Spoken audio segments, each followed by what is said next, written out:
Friends and enemies, welcome to yet another edition of the mighty CBP, all part of the CBP Media Incorporated. Here we are. I have Dan Webb sitting on the sidelines. I want to bring him in, and of course, I'm Len the Legend, the supervisor of Sunnyvale Trailer Park. He will be my assistant for today until I get kicked out. Then he'll be the supervisor, and I'll be his assistant. But until then, a few things I got to bring up. Number one, actually, it's the ad reads. We'll do the first one, which would be Easy DNS. Now, Easy DNS, this is going to be a scoop right here. Mark from Easy DNS is going to be joining me next week for Monday's show and also for the Access of Easy show. So you're going to get a lot of Mark from Easy DNS next week. But either way, he is spearheading EasyDNS.com, the company Easy DNS. So if you want to set up a website, you want to migrate over a website, you want to purchase a domain name or migrate your domain name over, these guys are going to help you out. They are in the business for a long time, decades is plural, and since the late 90s, considering how long it is, soon it's going to be 3 decades for these guys. A lot of companies in this sphere has come and gone because they don't provide the level of service that Mark and EasyDNS do. And EasyDNS, let's be honest, they're private, they have you in mind, and not only that, if you want to pay in Bitcoin, you could do that. Like, think about it, they'll take your Bitcoin and set you up, or they'll take your dirty fiat and set you up as well. Either way, they got you covered. If you use our promo code CBP Media, when you first sign up with them, you're going to get 50% off your initial purchase. So you might as well load up your first account, your first month, just fucking load that thing up, because then you're going to maximize your savings. CBP Media is the code. EasyDNS.com is the website. Second sponsor is Bull Bitcoin. Price of Bitcoin, geez, it just flipped on my block clock. I'm guessing it's in the 90 something, 93-ish area. Look, it's quite high. Good time to buy, good time to sell, whatever you want. They got you covered on chain with Lightning as well. Let me just check the fees right now, just in case fees are creeping up. Last time I checked, they were not. And well, these kind of are 21 sats for BByte. So yeah, so you may want to start learning how to use Lightning for buying and selling, and Bull Bitcoin has you covered. Not only are you able to buy and sell with them, there's also other things you could do. So if you want to pay your bills with the bill service they have, you could do so. So if you have like a cell phone bill you have to pay or car payment, you could do so, and you can have your Bitcoin pay for that. Very cool stuff. Another thing they have to provide you if you want is you could get gift cards, because you can't spend your Bitcoin in the real world, but they could give you an alternative. You could buy gift cards from them, like an Amazon, Home Depot, or whatever, and then you can start using that in the real world. So yes, you're living on a Bitcoin standard, so to speak. So all thanks to Bull Bitcoin. Check them out. Open an account with our promo code below, and if you do that, $21 will be added to your account. Third sponsor is Decentral Tech.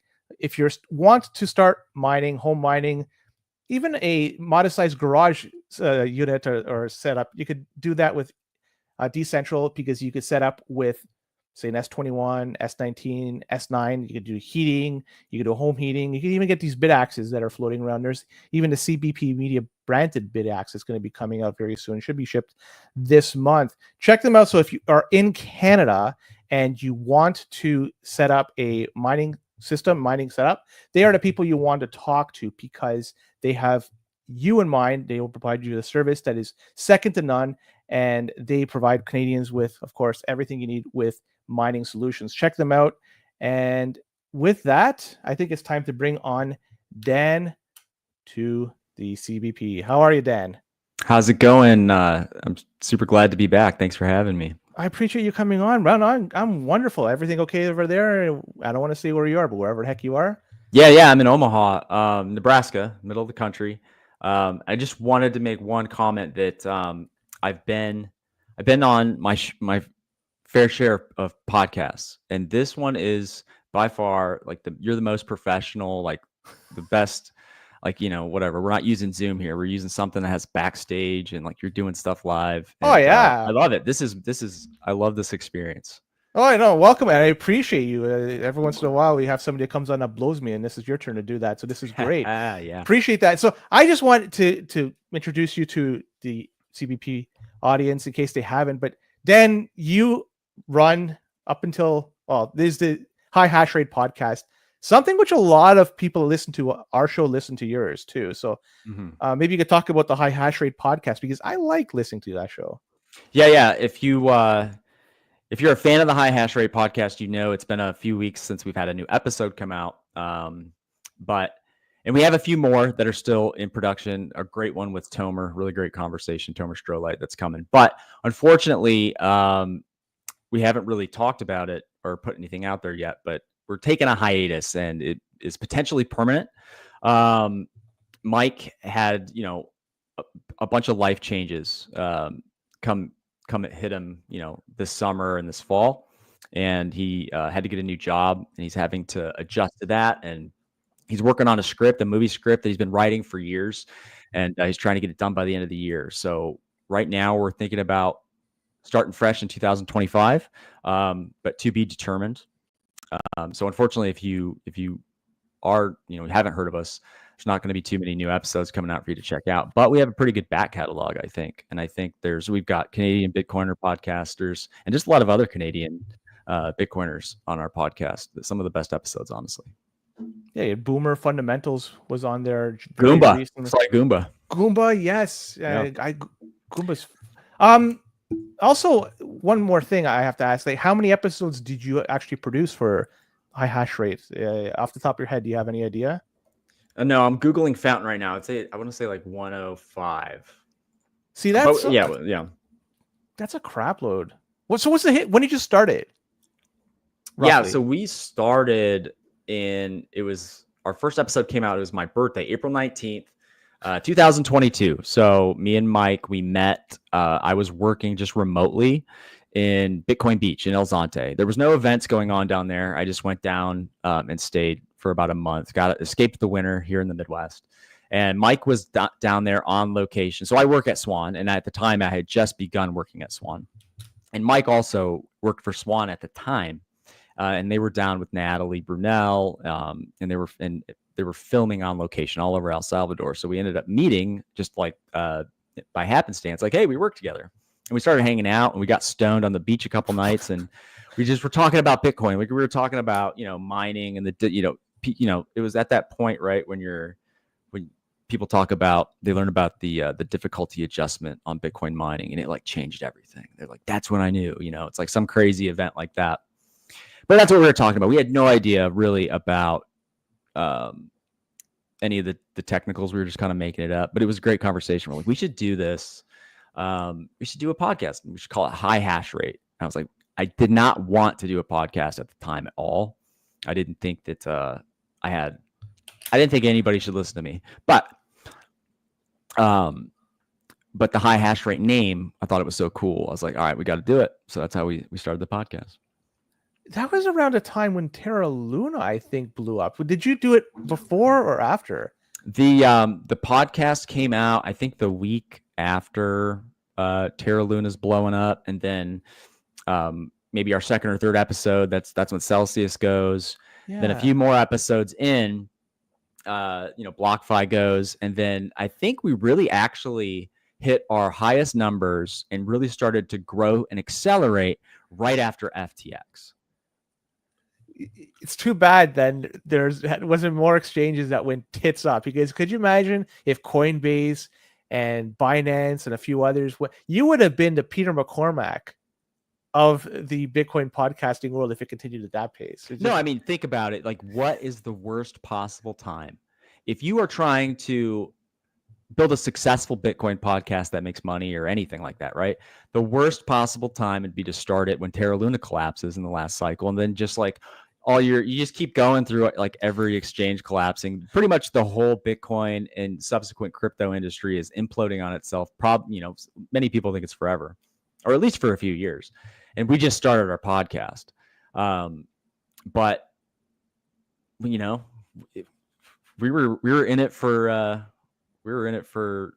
the culture, man, because we just kept going. I don't think we even mentioned any of those events. I don't think we ever talked about any of them.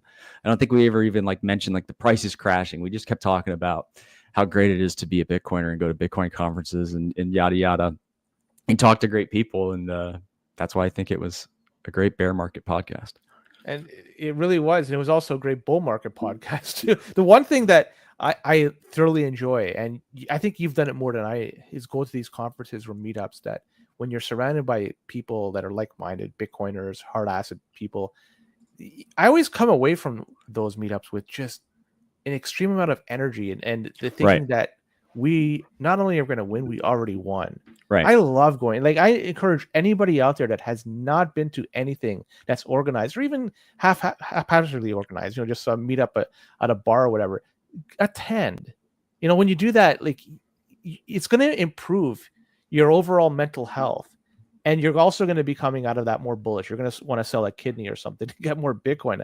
So how often do you tend to go to any events? I'm curious. I mean, I go to a few conferences a year because I work in the space. I had a podcast. I have a lot of friends, people I work with. Everybody's in Bitcoin. So it's kind of, I have this connection with the community that I feel like, I always have it. So I went to more conferences and things like that before I started really getting into the industry. But like, that was kind of my foot in the door, I guess. I loved going to those events for the same reason you said. And I think as the cycle was coming to a disastrous close last time, it felt like, man, I want to stay connected with the people who are going to stick around and who are here for, like, they're in for the long haul. And that's kind of what it was. We're using the podcast to meet great people, interesting people in the space, learn more about them, have conversations with them, and then use those conversations to build on that and have better conversations with more people. And it was just kind of, it was like, we're here for that. We're here for that. We're here for the community as much as we are for the price, obviously. And it's a hell of a community too, and it continues to grow considering what's going on with the price. Shit, my block clock just switched again. The price, it was 94 and change when it was last showing here, so that's causing a lot of new eyeballs to look at Bitcoin, and people are trying to get as much exposure to it because they, obviously they're getting wrecked in so many other ways, but they're looking, I guess, at the ETFs as the primary point of getting in the door, and it's a lot of money flowing into those ETFs. But I want to hear your thoughts on that, because I've talk negatively in it, but I don't know, maybe there's a positive light to this that you could point out to me. Well, I'm curious. So it's like the big number here everybody's excited for is $100,000, $100K. But you guys already had your 100K moment. And I'm wondering, did that spark, what was that like in Canada? Is like, should we expect people to be like, oh my God, Bitcoin's 100K? Or did that happen in Canada and people were just like, whatever? No, it came and went. You know that meme of the guy sitting in front of the computer and he has the party hat on and it hits the price and he's angry, and then it goes to the next frame, and that's what it is. There's no change whatsoever. And 100K Canadian meant absolutely nothing because we priced the Bitcoin in USD. That's what really matters. I think it's like 130-ish Canadian right now, like, or 120, whatever the fuck it is. It's a shitload, but nobody gives a fuck. It's all about USD. So once that 100K comes in, it's party time, buddy. It's party time. Yeah, right. Well, I'm wondering, I don't know. I think maybe there will be a little bit of that, but I think partially, I think a lot of Bitcoiners are just like really waiting for that moment where everybody in their life that they've been talking about Bitcoin and they just can't seem to get them to pay attention to it. They're looking for that "I told you so" moment, and like where everybody's like, "Oh, you were right. I should have bought." And I don't know if you get quite that reaction that you're hoping for, if that's what you're looking for. But I do think that it will definitely kind of be a turning point. And I think the markets are definitely going to be bullish for a while, at least in Bitcoin. When my work, I don't want to say too much about it, but people over there, they're noticing Bitcoin far, far more. Yeah. And yeah, like Boom Dust is saying, does that mean Joey is the assistant Sunnyvale Trailer Park supervisor? Nah, man. It's just me. When he's here, he's the head honcho and I'm the assistant. I have to take off my shirt and walk around like that. So yeah, the ETFs, it's a lot of capital flowing into it. And I'm wondering if, just like any system that has a lot of important and sensitive data, eventually there's going to be some attack against it. And that's what I wonder about these. How well protected are they? They probably are very well, but is it enough to hold back attack after attack? Eventually one of them is going to make its way through the walls, and fuck, that's going to really be a black swan moment, I think, if something happens to an ETF in one way or another. Yeah.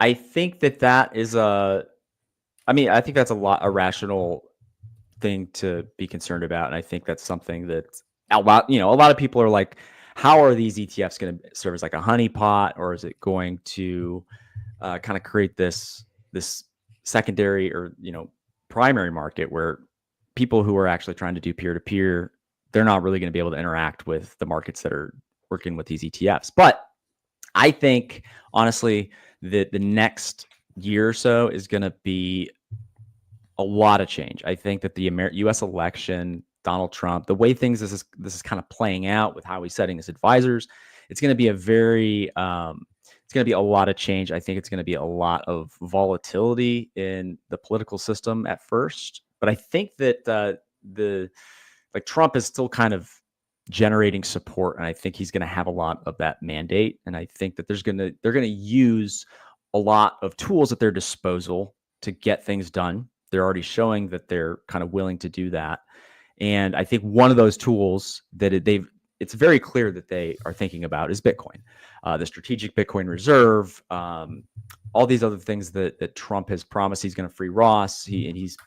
People he's putting in place are, Howard Lutnick was at the Bitcoin conference talking about most of his net worth in the hundreds of millions, is in Bitcoin. So like they're thinking about it. He's surrounded by JD Vance. They're connected to Peter Thiel. These are accelerationists, and they're going to press the orange button because it will, at least if nothing else, create, a distraction in the media, on social media, in the financial headlines, in the financial markets that, allowed them to be the ones that come in and say, we've got a plan to regulate this. We've got a plan to benefit from this, whatever it is. They're going to be rewriting all the rules. They're kicking Gary Gensler out. They are going to redefine. It's like they're going to redefine what the rules are, and they're going to use Bitcoin in a way yes, I think they are going to be very, very good for the Bitcoin price. The number is going to go up, and it's going to go up hard, I think, next year at least.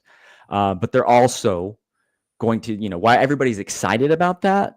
They're going to start putting in all these new regulations and these new, guidelines, et cetera, that are very good for the price. So if you're paying too much attention to the price, you might not be paying attention to a lot of these new restrictions. So back to your question about the ETFs, while I do think that is a problem, I think we're going to have a much, much, much, much bigger picture of problems to be digesting and I think the ETFs are going to be just a very small bit of that. Yeah. Trump coming in, I mean, I'm going to switch gears slightly here. With Trump coming in, because he has the House and the Senate that's Republican, so getting things done theoretically should not be a huge problem. There shouldn't be too much resistance in doing so. But another thing to consider is that this is his second term and he cannot run again. So there's no long-term thing that he's trying to do to try to get reelected. He's simply just going to implement and institute whatever he wants, what he thinks is best for the country and maybe for his legacy.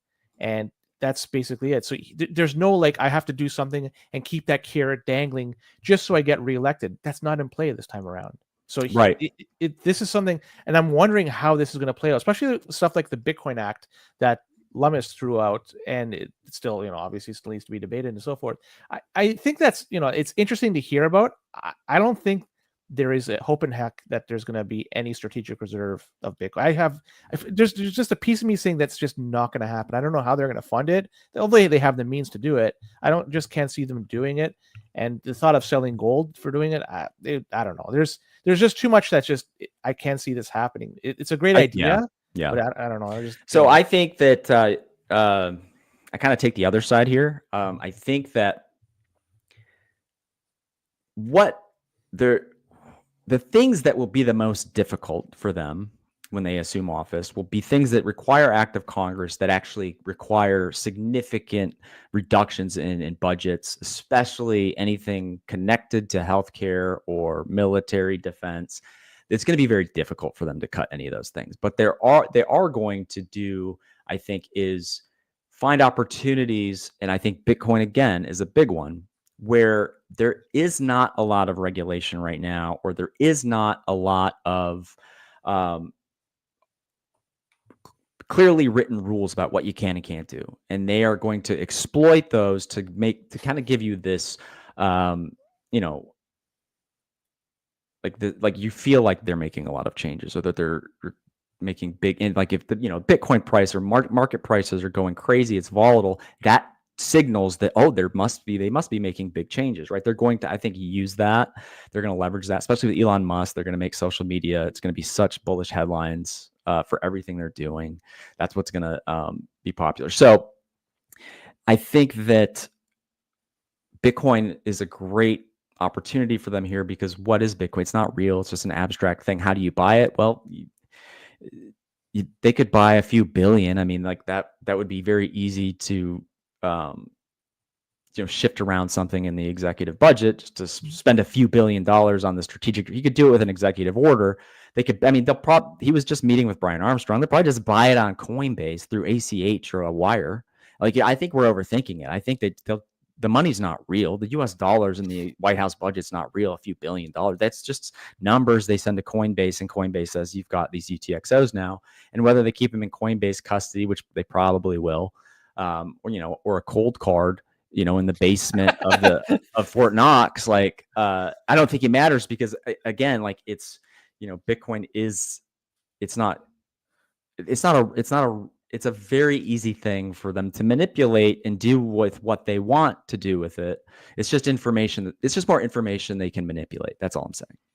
Boomer makes an interesting point, saying that government should get into the mining game. Yeah. And just this past week, I heard that I was reading Bhutan that was mining Bitcoin. They generated already $1 billion worth of Bitcoin that they mined. And that's a significant portion of their overall GDP. And they're using excess electricity to do so. Green energy at that. I think the issue is, in the United States, I don't think they're in a position of energy surplus. I think they're importing a lot of energy, especially in like the Western states, like looking at California, for instance. So it would be great for them to develop more energy production. Yeah. But I think they're just tapped out at the moment. So it's just not. I think that's a really good point. I think that right now we're paying, God knows, billions and billions of dollars to just the salaries and benefits of completely unproductive, worthless bureaucrats. If we can like cut some of those jobs, all of those jobs, and then mine, it's still unprofitable most of the time. Like if running your miner, or it's not the most profitable when the prices are low. But if we're gonna be inefficient with our spending, we might as well do it to be Bitcoin miners. But anyways, it's they're building more nuclear for AI. Trump's all about drill, baby, drill. Mm-hmm. We have the capacity to produce a lot more energy than we do, and more energy than we need to be exporters. I just don't know. That's not something that's going to change overnight. It's a commitment and an investment that is a little bit more long term. Yeah, I think an easier way to get around everything, instead of just simply mining Bitcoin or just somehow maybe hooking up the money printer and buy Bitcoin, why not just buy a bunch of shares of MicroStrategy? That seems to be the best way to get out of any sort of debt. Just run it up, buy a bunch, and sit back and maybe get that even at 1.75 times leveraged ETF or the MicroStrategy ETF. Just fucking do that for a little while. I think that's the best way for the U.S. to really fix there. Maybe that's what they're doing. Maybe the reason that Saylor is able to sell these convertible notes is because the U.S. government's buying them, and they're going to be issuing all the shares that they get on the maturity date to the citizens. It's going to be like a UBI, and your MicroStrategy shares are going to be so high that you can pay off your student loans. It's a win-win for everybody. How did he manage to secure 0% debt for 4 years? So what I have heard, what I've read, is that the people who are buying these are, taking on, loaning him these billions of dollars for no interest, are like insurance companies, reinsurers. They've got a general account, which they are not allowed to buy risk assets, not even like stocks, not even like Apple stock, right? It's like, it's got to be treasuries or, other high rated bonds. And these convertible notes qualify for that. So these insurance companies, they get these, and they don't really care so much about the interest. What's happening is the value that they can trade those bonds on the secondary market for. Like if it's a treasury, like you might get a couple extra cents, on a good day, and at worst, it trades, whatever to par. But these MicroStrategy bonds, some of them are trading 4 or 5x above par on the secondary market. So it expands the value of their general treasury and allows them to underwrite more insurance policies. And those insurance policies are the cash flow. So it's, they're not getting it on these notes, but they're able to underwrite so many more insurance policies that they're getting this cash flow in from those policies on the premiums. And that is actually, helping them grow the company better than, a treasury bond would. I wish we could get access to some of that. Could you imagine somebody came knocking on your door? Excuse me, do you want to, say a couple of $1 billion, 0% for a few years? Fuck, that really is just easy money. Just I'll buy Bitcoin, I'll see you in a few years, and then I'll sell maybe 1 or 2 Bitcoin to pay everything off, and see you later. Just what a fucking joke. Like I talk about this stuff with, I think, Fundamentals from Rock Paper Bitcoin. I think he's been on here a couple times. Yeah, but we talk a lot. We're buddies, and we talk about how big he thinks Bitcoin's going to save the insurance, or that it can save the insurance industry. And I think that we've kind of had discussions about this MicroStrategy thing. If you want to take the most naive, like, this is good for Bitcoin, this could never go wrong, there's no trade-offs, and just kind of look through that lens, this sort of what he's doing, maybe this is a new paradigm, and maybe these convertible notes based, these bonds that are built on like Bitcoin through this, this equity conversion that you can build in a cash flowing company. Maybe that is what fixes insurance, and maybe everything's great in AI and the future is awesome. Yeah, it's not going to be that exactly. It's not going to be that rosy, but I don't think that the MicroStrategy thing is necessarily a nothing burger either, just destined to be a big bubble. I think it's somewhere in between there. Now, in terms of how the MicroStrategy is doing this, it's got to be in the eyes of a lot of other companies, like, for example, Microsoft. Two things going on with them. Number one, there's that proposal that some degen asked for them to look at the opportunity to buy Bitcoin. It's not to buy Bitcoin, but at least look at it, and that's going to be voted on by shareholders. But then also, from what I understand, Michael Saylor was invited to talk to Microsoft. He's got a 3-minute spiel that he's going to talk. So this is creating a lot of buzz somewhere, and indeed this is not some like mom and pop shop. We're Microsoft, motherfucker. This thing is huge, and if you're looking at this, then there may be a point in time, and next 5 years or so, they might buy in. What happens at that point? I think that a lot of people, they call it like Elon Musk or the Microsoft CEO or Tim Apple or Tim Apple, right? Like that name. like, why don't you buy Bitcoin for your company's treasury? Warren Buffett, why don't you buy Bitcoin on your company's balance sheet? And I think I think we're kind of to the point where that's not even going to be something you have to worry about, because I think just the rest of the shareholders and board members are going to see this and be like, all right, let's put some Bitcoin on the balance sheet. And the CEO, his opinion may not even matter. But I think we're going to see a lot more. I think we're at the point where probably this cycle, a lot of these companies like Microsoft end up doing this. They end up putting Bitcoin on the balance sheet or incorporating it in some fashion. But what Michael Saylor's doing is so, I think, at least in their mind, and probably, true still, is risky. It's extremely risky, and it's unproven. It's going to take quite a few more years and some of these bonds to mature, and to see how the price, see if it's sustainable, see if it's, he's this systems engineer, like, that's got the whole thing running as efficiently as he seems to think it will be. And it's so to see like a Microsoft or one of these massive companies, any of them, try to maybe copycat that strategy, I think is very unlikely. It's just way too risky right now for them, and they're already one of the top companies. Why do they have to risk it? But you will see smaller company. I mean, you see MetaPlanet, and there's I think another company that it's kind of, they're trying to clone it. Somewhere Scientific, because there's a ton this past week that announced it. Yeah, and I think that some of those are going to blow. It's going to blow up in their face, and then they're going to not be able to pull it off. But I think some of them might be able to pull it off.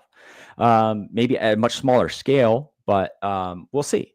Maybe this it evolves into something much bigger. But I think it's a lot of people are watching it, and if it's working, it's like Nayib Bukele in El Salvador. It's like, all right, this has been going good for a few years. Can this continue? And it takes time. Now, for Microsoft or anybody else, and the big guys to buy in, there's no way they would even put like, and if I'm talking best case scenario, they wouldn't put up like a large portion on that sailor. Like you're 100% right. That's just too risky for them. I would be looking at, out of all the liquid capital they have, maybe buy a tenth of a Bitcoin or a quarter, like something really, really small that really won't make a difference in the world, but it has. There's something to it. It's a symbolic move, just to buy it and show that they hold it, and they could go from. I think that would be a huge thing. It would make very little difference in terms of the price overall, in terms of them buying, but just the thought of it might move markets, and I think that's where they would go. It's hard to have their shareholders pissed off if they allocate $25,000 to buy a Bitcoin. Like how angry could you get? I guess some people would, but fuck them. Right? Fuck them. But Bukele in El Salvador, do you know if they're still buying corn? Because I remember they were saying they were going to buy 1 Bitcoin a day. They announced it 1 November. It was last November or 2 November. I can't remember. But do you know if they're still doing this? I don't know if. Yeah, I'm not up to date on like what they're officially saying. I don't think they've announced that they have stopped buying. I know that they've got their addresses publicly available. So I guess if you go to the El Salvador website, you can get those addresses and you can look and you can see if it's been updating and what their total is. But yeah, so I assume they still are. Maybe not right now at all-time highs. Who knows? Maybe they're still doing it. But I think that a lot of people look at El Salvador and they may criticize it or laugh, especially if you've been there, about how few of the citizens are using it day to day or accepting it for transactions. Although there are some, and there's probably more now than there was a few years ago, or last year. But it just shows, it's just a good example of you can use Bitcoin, and it can improve your conditions of your life or of your community a lot without having to force everybody to use your favorite Lightning wallet. So not everybody's going to be down to do it, but as long as they're still down for the cause and they appreciate the improvements, I think it can work out. No, it's helped them out financially, given what they purchased, and I think their average buy price is probably like in a $40,000 range. So the unrealized gains is massive from that. But in terms of overall safety and everything, we can't really owe it to Bitcoin. Bukele's done a good job at least cleaning up the riffraff over there and making it a lot better for the citizens and even people that are visiting over there. I'm not sure if you visited before. Things got better, but from what I understand, it was pretty bad before, and you could attest to where it is now because you've been there 2022. You said you were there, and so like you could say like it's a nice place to visit. Like you could attest to that, and it just seems like a great place to go. But yeah, who cares if Bitcoin isn't being used on the masses? It's not really ready yet for that too. Lightning layer 1 isn't really for transacting. Lightning is spotty at best. Shiva wallet's terrible. So there's a lot of that least to be desired. Yeah. But they do one thing right. They hold their own corn. Yeah, that's a good point. And you talk about the L2s, and there's not a lot of people using it in the United States peer to peer either. But I've been thinking about that a lot lately, and I just think that fiat and Bitcoin, we consider them both money or whatever. So it's like we kind of compare maybe apples to apples when it's not fair because they're such different things. Fiat and the way fiat's supposed to be used and the way you interact with it, you have it in banks and blah, blah, blah. And just Bitcoin, there's just totally different things. I think I think the way that we spend or just the way that we use Bitcoin, trying to compare it to be like, oh, it hasn't taken over as a money of exchange, medium of exchange, excuse me. It has it. We don't spend it like we do to buy things on Amazon. I don't know if comparing it to those things makes sense. I think maybe I think whatever's evolving is probably the better signal there. I don't know to finish my thought there, but yeah. Let's hear. So Boom Dust is asking about the water you're drinking. Could you? Oh yeah, that's the sparkling pamplemousse LaCroix. There you go. So he's saying short Bitcoin because of that. He's not a fan, I guess. Yeah, I am. That's fine. I have stacked so many sats, and I've worked so hard. Sometimes I deserve a sparkling water, I think. If you're not drinking rainwater, you're short Bitcoin. That's true. That's true. What's going on in Swan these days? Swan, it's things are going well. They're gonna be. I just found this out today. So I know a lot of your listeners are probably huge fans of Swan podcast, but they're going to be a bunch of Swan podcasts coming back, hitting the market soon in 2025. So there, obviously, I think people know about the Swan mining thing and the lawsuit, which unfortunately, because I'm a member of Swan, I can't talk too much about the lawsuit, but everybody knows that the Swan, it was a crazy headline and story. And so now the company's not trying to go public. They're still getting investment to continue, and they're growing and adding retirement products and focusing on the Swan Vault and some of its core products, and just continuing to build, keep going. It was the mining thing was a setback, but they're doing pretty good. If you guys went public, would you be living on the beach? If we went public, if everything went to plan, yeah. Not anymore. Shit, man. Hopefully for your sake, it does go through. So in terms of, I mean, I'm not sure if you could answer this because I don't know if you have the information, but there must be a huge spike in demand for buying Bitcoin, given the prices going up. Trump. Oh yeah. Swan, I think is had over 100 million in sales like in the past month.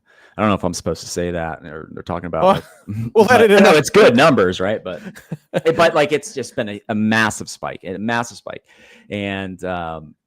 there's been a lot of like, just how Coinbase is always going down, banks are always having to stop having relationships with Bitcoin companies and stuff in the United States, and that's still happening, and it's like trying to meet the insane amount of demand and deal with all of the complexities and just this market circumstances it's been a wild month for me, I'll tell you that.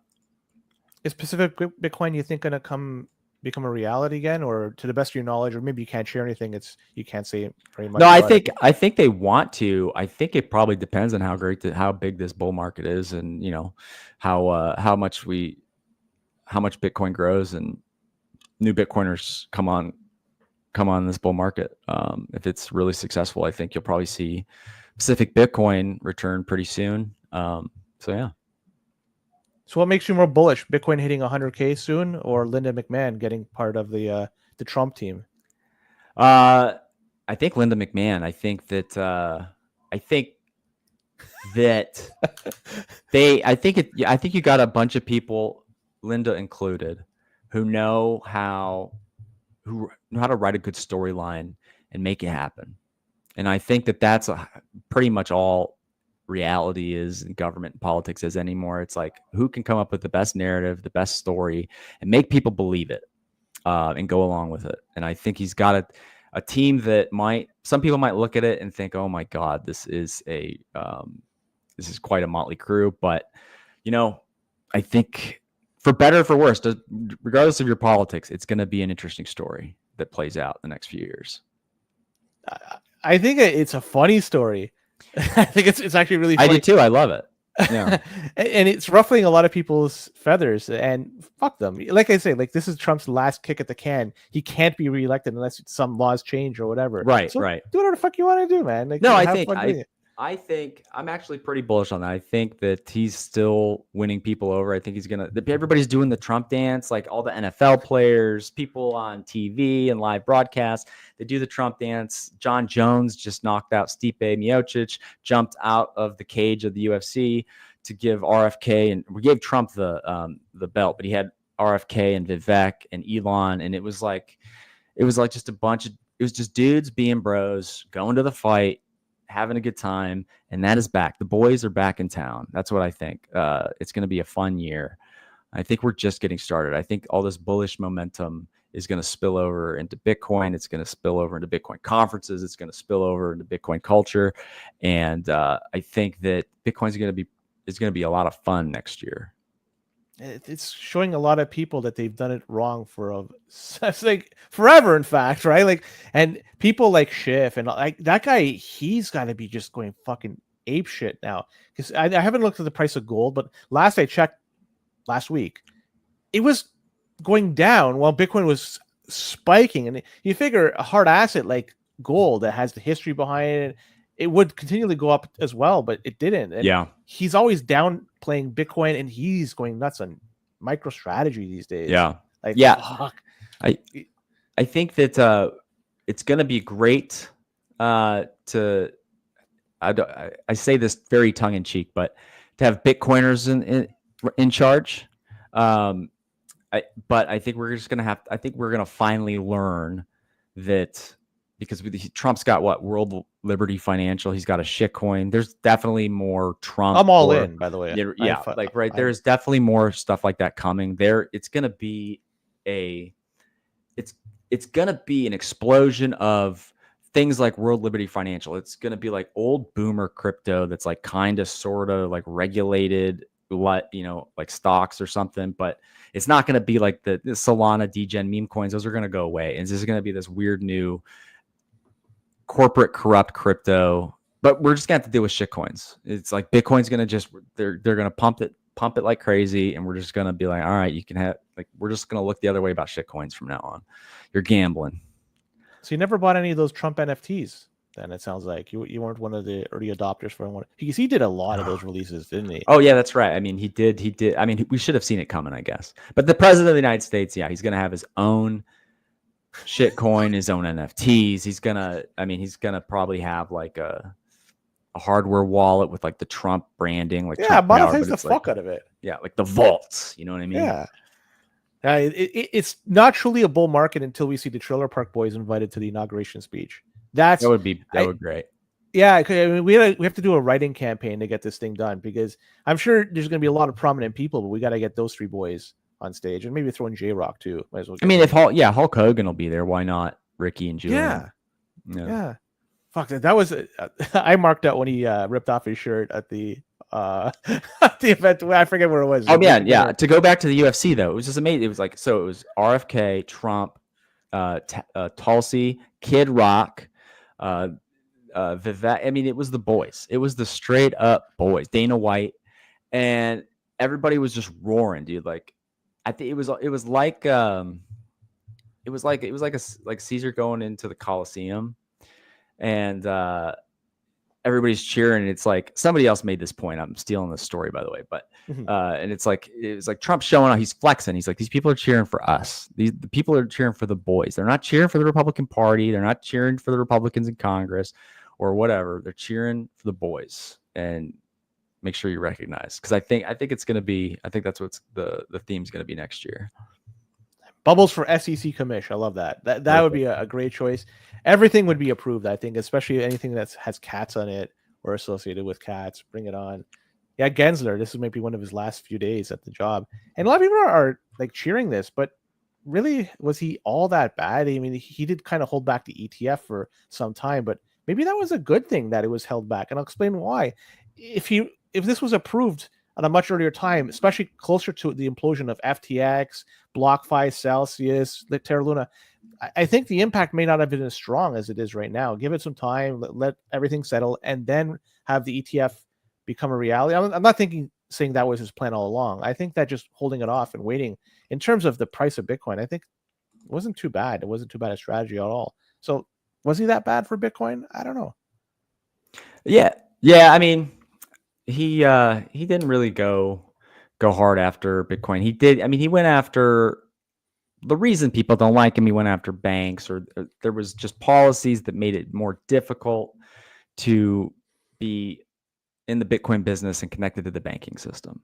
But if you're really, I mean, if you're using Bitcoin how you should be using it, you shouldn't give a shit how, if Bitcoin's being integrated better into the banking system. That's not what it's for. So, Gary Gensler did not go after, the SEC at least did not go after the protocol. They went after banks, not Bitcoin.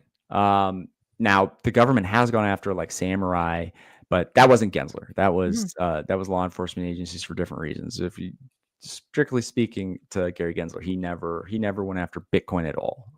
I would say. So from that perspective, I don't know, and he did not hurt Bitcoin. I'll tell you that. He indirectly went after XRP, for instance, with going to Ripple lawsuit. But to be honest, if you need intervention in that respect, like it's really not needed. Let the market itself play it out.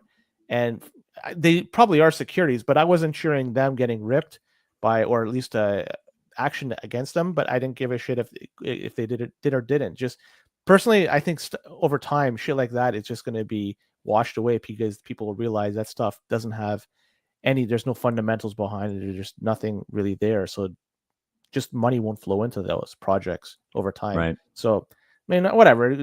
I know he was anti shitcoin, at least based on that, but whatever. I'm so neutral on Gensler, and I'm curious to see who's going to be coming up next. And if it is going to be somebody that's pro Bitcoin or more pro Bitcoin, what does it do to the price?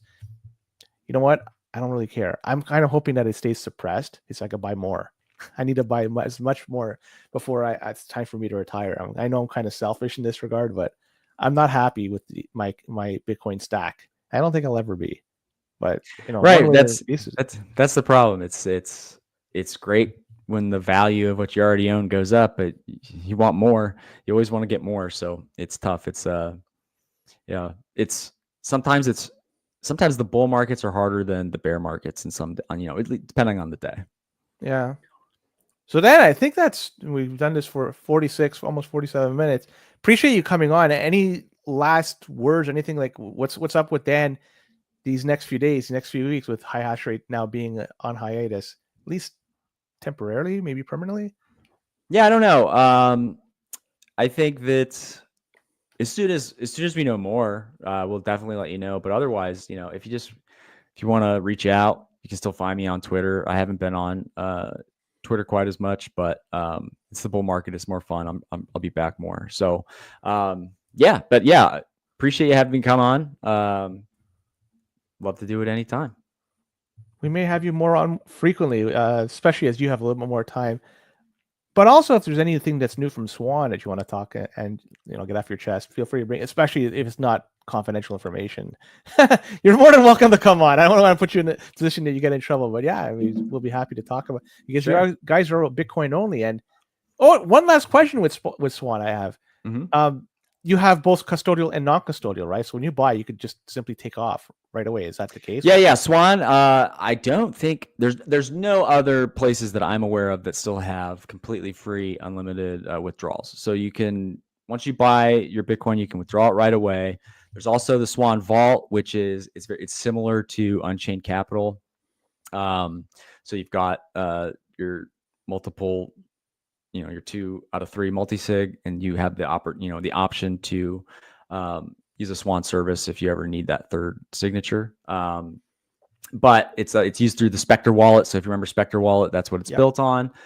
Use the Blockstream Jade as the signing keys. I think more support is coming to the different keys. And then finally, if Bitcoin IRAs, so they have retirement accounts. A lot of people who don't want to pull their,